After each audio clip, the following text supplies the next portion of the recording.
saying that I am not innately a math person. I am an ELA person. So I'm going to talk about things, and I may make some comparisons to ELA because that's the curriculum I'm most comfortable with, but I'm going to talk to you about the math curriculum, but Bluebonnet is the same. The concepts are the same for math and ELA. We've adopted both math and ELA. So math goes from kindergarten all the way up through Algebra 1, and reading goes from kindergarten to 5th grade, but they're currently writing 6th through 12th grade for Bluebonnet. So the state is going toward, welcome. Let me go over how we're going to do things first. The reasoning for Bluebonnet, we're going to have a curriculum and lesson overview, how you can support your child and how you can support us, and then I'm going to leave some time at the end for questions and answers. All right, why Bluebonnet? Number one, it's free. It is a complete open source curriculum, meaning usually you have to purchase curriculum, right? You have to purchase the books or you have to purchase digital access. This is all free. You can go online right now on the links that I have at the end of the presentation, and you can look at everything your children are learning all the way up. You can look at you can look at the teacher's guides if you want to. You can print them. You can go in there and print to your heart's content. Every single worksheet, every single activity, everything you can print and look at. It is all free. So with that being said, the state is trying to get all of the districts in the state to be aligned on one curriculum. They're doing this so that when kids move around and things like that, they'll be more aligned throughout the state. I don't know if you guys have heard, but when they said they were getting rid of the STAR test, that was kind of a farce because supposedly in 2028, we're gonna have like 3 tests a year instead of 1. So how else will they make sure that at those benchmark rates, the kids are all aligned? One curriculum, okay? So we don't have to pay for it. If we do want print materials, and we do purchase those for some teachers that feel more comfortable with that, we purchase print materials. But everything digitally is free, or we can print it off if we want to. We're behind nationally in math. There have been several articles about that of late. Just search it up on Google and it will tell you. But we're also behind as a district in math. Our strong highlight in the district is RLA. We have very, very strong meets and masters and very, very strong student progress scores in reading language arts. We are lower in math. So when I say meets and masters, there are 4 levels to a student once they take the end of the year state assessment. FAIL, approaches, meets, and masters. And the state doesn't consider your child ready for the next grade unless they get meets or masters. So even though approaching is considered passing, they do not feel that they're ready for the next grade unless they're meets or masters. And that's what we're kind of rated on more so as a district rather than a kid just passing the test. It is 100% aligned to our state standards and our state assessment. It is also vertically aligned across the district. So Mr. Greider, why do you think that's important for a curriculum to be vertically aligned across the district? So it's, I guess, equal for everybody, for all the kids. I mean, then they can follow it all the way up. Right. So say that Mrs. Harvey teaches subtraction, the goose lays the egg and the egg falls down, and then the next year the teacher says, this is how subtraction works, and they use completely different vocabulary and terminology. You're reinventing the wheel every single year in those kids' heads.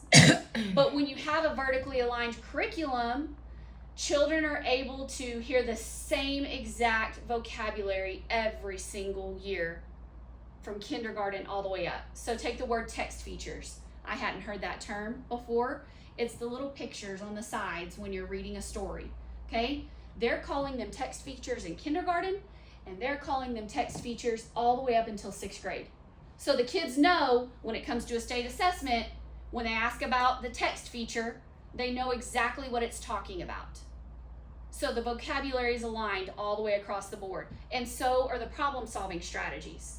It's aligned all the way across the board. It is also more rigorous and conceptual, balanced with procedural.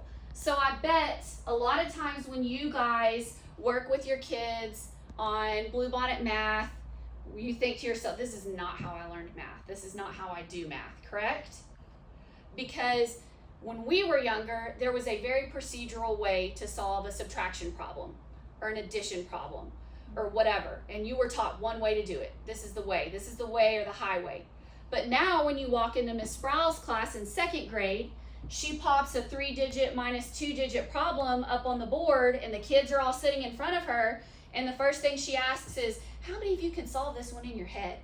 And I watched it, guys, 2 of them. Oh, that's whatever. I can't do math in my head like that. My husband can, but I can't. So that's option number 1 they have. Then she tells them, now we're going to go into stations, and remember our graphic organizer, you get to choose one of these 4 ways to solve this subtraction problem, whether it's the arrow way, or I can't even remember what the 4 ways are from what I discussed. It made me think back to my math days, and it made me think that maybe I would have felt a little more confident in math had someone shown me 4 different ways and let me pick which one helped my brain better. So when you're thinking at home, this isn't the way that I learned it, we're trying to give them multiple ways to learn. Because, guys, let's be honest. What do our kids have now that we don't? That would totally not decrease the need for, but sort of, for procedural math. What do they have? iPads, technology, calculators, AI. So that's why this curriculum steps into more of a conceptual-based problem-solving role. Yes, we still work on the basics, the fluency, and we'll talk about that here in a minute, but it asks them to think about math conceptually. Not can you solve 320 times whatever. Sally's going to the store and she's trying to buy carpet for her bedroom. This is how much she needs to buy. What was the area of the room? Things like that. So it's asking them to take it to the next level. You will never see on a state assessment, solve 320 times 2. You won't see that. It'll be a multi-step problem where they have to think through it. So that's where we're trying to get our kids to be able to go out into the real world and think conceptually about math. Some people are innately good at doing math problems in their heads and seeing and thinking about those things, and some kids need a lot more tools and a lot more ways to solve things because their brains naturally don't think that way. So the curriculum really focuses on that. Okay, so when we talk about research-based instructional strategies, the reason that our teachers have been fully trained in RBs on the math and the reading side. So there are 4 key components of the curriculum that our teachers implement each and every day. Number 1, there is a balance of conceptual and procedural. So they pursue those higher end rigorous problems and that conceptual understanding by working on procedural skills and math fluency. And we'll talk about how they do that here in a minute. They apply this balance so that they gain a full mathematical understanding. They, number 2, they look at the depth of key concepts. So they focus on math content that aligns to and meets the rigor of the TEKS while concentrating time and effort on the most important topics. So a teacher may have 350 TEKS that they're responsible for teaching, but they know what 10 or 12 things their kids have to leave with or they're not ready for the next year. So the curriculum scaffolds those back in, and what I mean by that is it's not just taught in one unit and then we're moving on. It's practiced over and over and over and over and over again. It's scaffolded back in multiple times, those concepts that they have to know. And then coherence of key concepts. I'm going to explain this in an ELA way because I'm not even going to try in a math way. It connects concepts within and across grades along a strategic progression of learning so that new understandings are built on previous foundations. So mathematics tells a continuous connected story. I'll tell you how this occurs in the ELA classroom. We have to do walkthroughs as part of our grant. And our supporter will come from sometimes Nashville, Tennessee, sometimes Dallas, and she'll come walk through with administrators. And we'll start the day and we'll walk through every single ELA classroom, kindergarten, first, second, third. We'll walk through all the way up. And it's beautiful when you walk into Miss Powell's room, and even though it's a reading class, they're talking about the body systems, respiratory systems. They're looking at text features. They're studying a nonfiction piece. And then you come over, by the time you get to Miss Heflin's, they're also studying body systems, but they're studying the ocular nerves and how they're, whatever. So there's a lot of not only cross-curricular, meaning science being discussed in reading, So that how else, better to reinforce science concepts than to teach that type of nonfiction. But they're also very aligned, guys, throughout the units. So while she may be just discussing types of stories in kindergarten with that topic or that type, we're going all the way up here and Miss Heflin's starting to teach theme or something like that. So it's very much aligned vertically throughout all the way up, from kindergarten all the way up. And it also provides our teachers a way to have conversations with each other. Oh, I didn't even think of that. I haven't taught it this way. Have you taught it this way? Or have you said it this way? So it provides our teachers the ability to have conversations. All right, so this is how a lesson looks all the way up. From kindergarten all the way up, this is how Bluebonnet sets up their lessons. It's anywhere from 60 to 70 minutes in elementary, 45 minutes in secondary, but they'll spend 1 minute on their fluency, meaning they get a piece of paper and it's quick solve problems. That's how I told you they're building those procedural fluency skills. So depending upon what grade level it is or what unit, they may have a whole page of subtraction problems, and they get 1 minute to solve as many as they can. And then they turn in the paper, and then they do it the next day and they time it and they see if they can get even further. So it's not who can finish the paper or who can finish the paper quickest. It's about that individual kid building their own math fluency. Okay, so they'll start off with that, and then they'll have an application problem. The application problems are very multi-step and very difficult and very rigorous.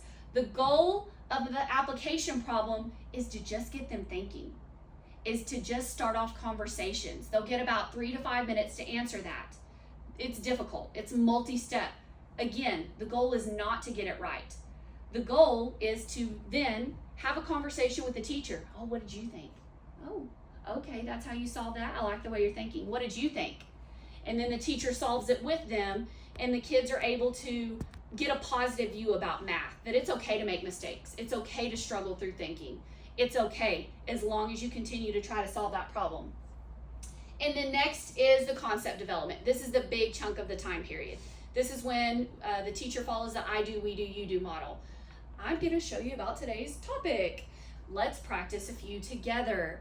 And then now you're going to go to your table and you're going to try some on your own or with a group, depending upon how she sets up her classroom, if it's in stations or if she wants them to work on it individually. And then occurs the student debrief. This is where the conversations occur. Sometimes there's even a writing problem in the student debrief, meaning, say you're talking about exponents. How did you know, solve this problem, how did you know that was the exponent in that math problem? And the kid has to write it out. Not only are you reinforcing writing, which our kids need practice on, but you're building that conceptual math, the way to think about things, okay? They know it's called an exponent, but why? Why is that called that? And it just gets them thinking more deeply about math. And then they have an exit ticket. It's really important when we first started implementing this, to pass the exit ticket out. And what do you think kids did right off the bat? Can you help me? Can you help me? Can you help me? Mm-mm. I'm sorry. Try your best. Because here's the deal. Exit tickets, it's not a test. It's not a grade in the grade book. It's to see if the kid understood it or not. So they turn that in. The teacher reviews it that evening after she's taught and realizes, oh my goodness, these 3 kids need retaught during tutorial time tomorrow. They did not get this. So that exit ticket is a formative, it's like 1 or 2 problems, a quick formative assessment to understand, did this kid get this or did they not? So the teachers can't help them with exit tickets. And a lot of times in the younger grades, they'll put up their little privacy folders because they'll be like, well, let me see how that kid's solving their exit ticket. And I've seen it. All right, so that's kind of how a math lesson goes all the way up. It follows the same exact pattern. Sometimes in the younger grades, they take some breaks in between this because they got to move around. All right, the reason I added this is because my homework philosophy and what I portray to teachers is the only math stuff that should be coming home are like fluency things, like flashcards or practicing that quick to think stuff, all right? The only time you should get bulky math questions home is if A, the student missed a day and they're having to make up work, they might send it home. Or they gave them 40 minutes to work on it and your kid had 2 problems left. That is the only reason they should be bringing hard, heavy math problems home. I say this to say our teachers are the professionals. They're the ones who have studied the curriculum and spend hours internalizing. That's the big word that the grant people like to use. Studying the lesson so that they can teach it.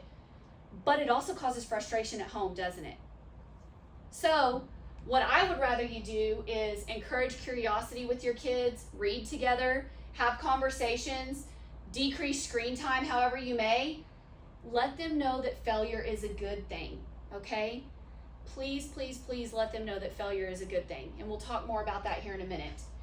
Support their passions. Let them work on a hobby. Do something else. But don't spend hours working on math, okay?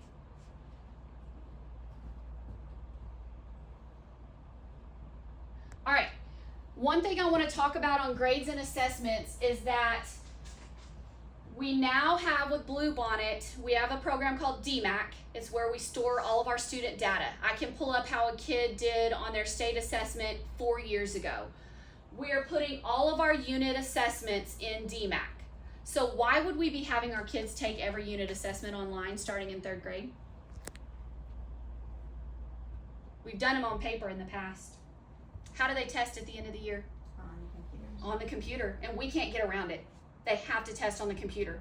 So what's been happening as I look at most missed questions on the STAR test, they're the questions where the kids literally don't know how to answer it. They don't know how to slide the number line bar back and forth. They don't know how to scroll up and down and find the 3 out of the test will literally say, pick the 3 options out of the 5 that are the best. Now, no joke. It's not just pick one answer. I didn't make it, but I'm just telling you how it is. So if we don't practice that strategy all throughout the year, then they're not ready for it at the end of the year. Type in the equation. They don't even want them to solve it.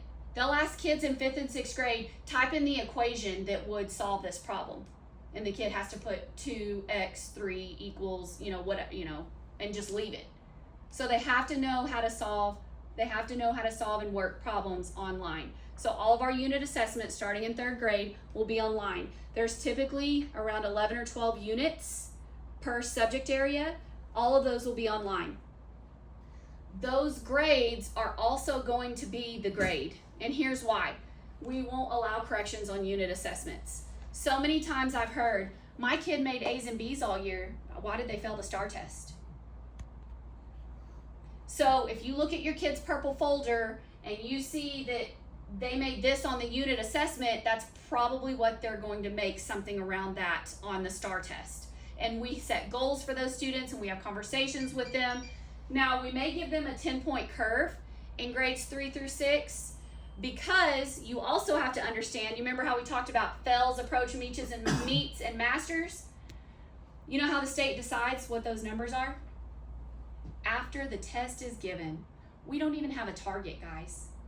They give the assessment, they run it all through the system, and then they release the raw score conversion charts based upon how the kids do. So in 3rd grade math, the passing percentage was like a 34. They only had to get 34% of the problems right to pass the test. But in 5th grade math, it was a 57. And we don't know any of that until the test is run through the system. So it's all a crazy numbers game. Now, to set goals, we use last year's thresholds because that's all we have to guess off of. So what I'm saying in that, so if the passing percentage is a 34, meets or masters may be 57 and above. So if the state is saying that 57 and above is passing, we need to give a little bit of a curve so that we don't put a 57 in the grade book. Do you see what I'm saying? So we are going to give a little bit of a curve there, but we also want you to look at those unit assessments and know that that's kind of where your kid will fall on that STAR test at the end of the year. Now, the unit assessments are not the only thing that goes into a grade. You have participation 10%, you have daily work 50%, which can be corrected. You have mid-module assessments or quizzes, which can go into that GPA. But those unit assessments we're really holding sacred because we want to know how the kids are going to do at the end of the year. And the test questions are just like the STAR test questions. We've already given 2 of them in some classes, and they're very much aligned to the STAR test. So we want to know how those kids would do. They're going to start taking them in 2nd grade online intermittently to get us ready for 3rd grade. And then 3rd grade and up, they're going to take every unit assessment online. All right, there are a ton of parent resources on Bluebonnet's website. So I'm going to post this to Parent Square. These are hyperlinked. I hyperlinked some really cool things. So if you click on the learning portal, this is where you can click and navigate to any subject area, unit, module, whatever. And you can look at whatever your kids are working on. The homework papers, the lessons, the stories, anything. The program implementation guide is like an overarching, here parents, this is about the curriculum, like a generalized 2 or 3 pager. This is where you might want to go the most. These are your implementation resources. And at the very beginning, it actually has a video that says, watch this for how to navigate the implementation guide. And it tells you how to navigate it. But it has videos for like each lesson. So you can kind of see how the teacher taught it. If you want to learn, or if you want to help your kids, say your kid says, I'm really not getting this disc place, whatever. I'm just making up math stuff now. But you can go in and find that, and you can actually go over how it's taught in the class, because our teachers use these PowerPoints as well. So you can review it yourself. It's all free. It's all there. So those are all hyperlinked when I post this on Parent Square. There are also parent letters that go home with each module that say, like, this unit we're going to be discussing whatever. There's also homework helpers, especially in the larger grades and in the bigger grades where the topics get really tough. They send home homework helpers with the kids so they can either review before a test, or kind of if they need a little extra help, there's homework helpers. And then the Succeed book, I think Miss Sproul's about to send hers home. Miss Licklider has already sent hers home. But they're like, if you want to do extra work at home, here it is. Because some parents do. Some parents really want to work with their kids on it. Perfectly fine. We're going to give you resources. Just know that, we're doing things on the daily to try to help them be successful. How can you help us? So I ask that you try to always talk positively about your students' teachers, the curriculum, including iReady. I know kids get a little frustrated with iReady, but if you talk bad about those 3 things at home, how do you think their attitude is going to be when the teacher says, all right, we're going to break off into stations. You're going to iReady, Billy. He's really not going to be happy, because he and his mom talked about how crappy iReady was last night. Okay? So just know that we ask that you talk positively about teachers, the curriculum, and iReady at home. Make your child think and try before helping them. Our children are so used to being spoon-fed the answer. My oldest is the worst. When she had Miss Jackson would give her 2 sticky notes, and that is all the questions she could ask in a 60-minute class, because Scarlett would ask every single step of the way to make sure it was what? Perfect, right? She wanted it to be perfect. So if they're working at home on something, whether it's math, reading, whatever, and they say, can you help me? Say, I'm going to give you 3 minutes. I want you to write down whatever you're thinking about this, try to work it out, and then I'm going to come back to you. Because ultimately, at the end of the state assessment, and if we really want to talk about the big picture, in life, is it more important that they learn this topic or critical thinking skills? Critical thinking skills. How can I step back, think about this, work my way through it, and try? But they either have, the reaction of, I'm just going to give up, I'm just going to quit. Or you help them, and then they become used to that help, that constant spoon-fed help. So let them struggle. Let them think through it. It's okay to struggle. Teach them that. It's okay to be wrong. It's okay to be wrong. We learn our lesson, and we move forward. Teach them to be self-advocates. So I had this happen with my middle child this last 6 weeks. 3 weeks progress reports come back, and she has a B in one of her classes. And I'm like, man, maybe you should talk to your teacher or your ELA teacher about that and bring that up. And she kind of looks at me and she's like, no, I'm really good with that B. And I'm like, well, okay then. So I wasn't going to email the teacher and say, how can my middle child bring up her grade? That's not my job.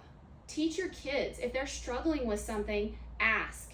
If they want to bring their grade up, hey, Miss Grider, how can I bring my grade up a couple points to an A? Is there any extra credit I can do? Can I make something up? Is there something I can do to bring that up? Because again, these are life skills, guys.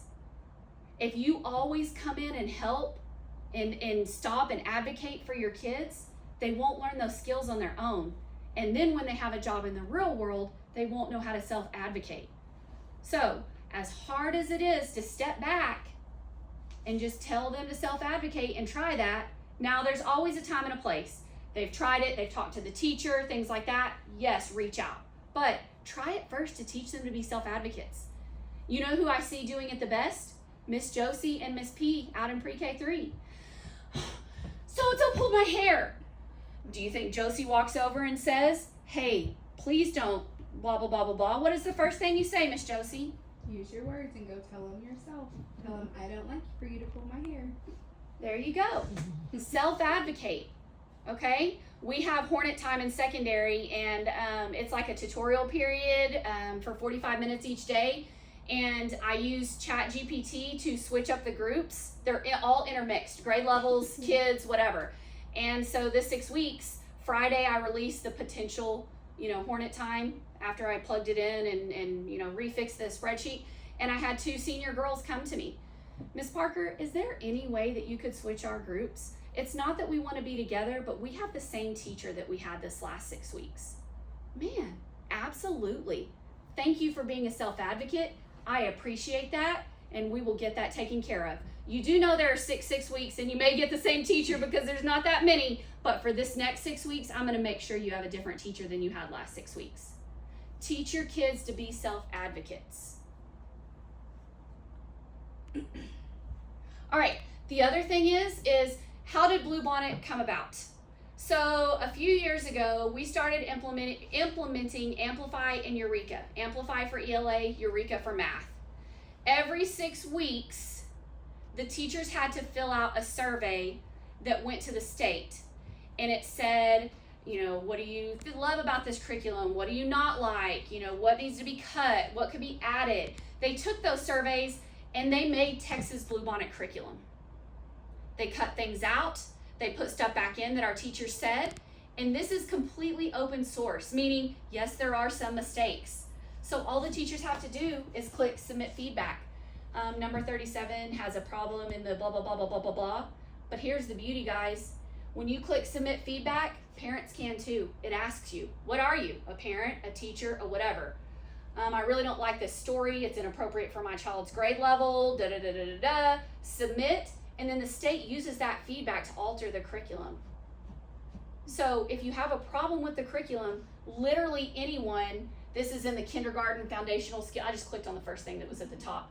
Every single one of the units has a submit feedback button where you can go on there and say, hey, I didn't like this or I didn't like that. Teachers, parents, school leaders, whoever. Questions. I know one parent asked a good one about iReady, so I'll kind of just briefly touch on that. They said, how does iReady connect to the curriculum? So we not only did we get a grant to implement these curriculums, we also got a grant called blended learning. And the blended learning model means you have classroom instruction, and then the kids have 45 minutes on an online program. We tried a couple our first year. We tried ST Math. We tried a few. We ended up really liking iReady because it is pretty rigorous, which sometimes makes the kids not love it very much. But here's what iReady does. iReady is not directly tied to this curriculum. iReady assesses the kids 3 times a year. It assesses them at the beginning of the year, and it puts them on a learning path, which means that even though your child is in 5th grade math, if they took that beginning of the year assessment, and in the area of geometry, they were on a 3rd grade level because they have some gaps. It puts them on a learning path to fill those gaps, and they work on that 45 minutes a week. Also, on the other end of things, in the upper grades especially, we have had kids graduate out of iReady. You have finished everything. Meaning, do you know what your kids are required to get? 45 minutes and how many lessons passed with a 70? Usually it's 2 lessons passed per week and 45 minutes. We had to put the lesson thing in there because the kids just started clicking through and just getting 45 minutes. Kids are pretty smart. But for some kids, we don't have them get a 70 because we actually have 5th and 6th graders working at 9th, 10th, and 11th grade levels because they are that far ahead. And that's why I said it's rare, but we have had kids graduate and say, you have no more work in iReady reading, and we have to find something else for them to do. Because we really can't go over and ask Miss Moreno, hey man, this kid's doing really good. Can we have some algebra stuff to give to them? Like teach a whole new curriculum, because I teach 5th grade. I don't know about algebra, right? So it's a way to individualize instruction for students so that they can follow their own pathway and fill gaps as needed. The teachers can also use it. If the kids are really struggling with place value, they can click on, there's a spot in iReady that says like extra intervention lessons, and they can assign just a lesson on place value to all the kids and push it out. And maybe they'll understand that teacher's video on iReady more than they understand the teacher that has taught it. So the teachers can use it as a class also, but it's really used for individualized tutorials for that kid, whether it's picking up some stuff they may have missed or pushing them above and beyond where they're at. And is iReady for 3rd and up also? All the way up, K and up. We start iReady in kindergarten. It's very much aligned. We also like it for data, because data nerds like me, I have 2 data notebooks in my office, and I know where a student is, and I have analyzed and searched and highlighted from pre-K all the way up on every assessment and look at who's struggling. That's how we determine who may need special programs, who may need to be retained, who may need, tutorials or whatnot. We look at that data. And so we like to use the same tool across the board and stick with iReady, because if you give a different assessment, you don't really know, where a kid's really at in comparison to 1 year from the next or in comparison to kids around them. So we stick with iReady. Is iReady similar to IXL? A little bit. Now Miss Heflin used to like IXL for the writing portion, and I used to purchase just the writing portion for her. But the grant pays for, and they give us a list of like 5 options, and IXL was not on there at the time. We chose iReady. Okay. And that's what we've kind of stuck with, because I feel like, I told the teachers, a lot of them at first were like, this curriculum is really hard. Our kids are struggling. Like, it is hard. But now, 3-4 years into it, we're getting the hang of it. If you just give up after 1 or 2 years with iReady or with any of those programs, how do you really know? Right. If you don't give it? I told them, give it 5 to 6 years. Then you can see those kids start on it in kindergarten and progress with all the vocabulary and things all the way up. I just asked about IXL because Ezra's previous district, they had where they can work on IXL in class and at home, and so at home he was able to work on the stuff he was struggling, because it would automatically send that report to like his account that he was struggling on, like adding and subtracting, and so that's all the lessons he would get on his home account was adding and subtracting that he could work on his iPad and work through those. So I didn't know if iReady was kind of similar to It is, but do you know why we don't do that? We did in the beginning. Oh, no. Hey dude, my sister did like 4 iReady lessons for me this weekend. Oh my gosh. It was pretty epic. Like, I got my sticker and I get to go to the iReady party because my sister did like all my lessons for me. So yeah, that doesn't help. we can't allow that anymore. It's either that or the parents help them get through it, and that totally defeats the purpose of an individualized learning path too, because then are you really testing what the kid knows? Yeah. Or are you testing what the parent or the sibling knows? And I was like, you've got to be kidding me right now. And they say it at school. It's like, Oh my my gosh. sister did all my iReady lessons this weekend. Oh, well, that's just fabulous. So that's why we had to. go to town. You want to be on your iPad? Okay, do your iReady. So when we're going to groceries from over there to all the way to San Angelo, he would just work on iReady all the way, or not iReady, on IXL. Like, get your lessons done. So that was our little, had something to do. But yeah, I can see where then you really don't see where they're struggling or not.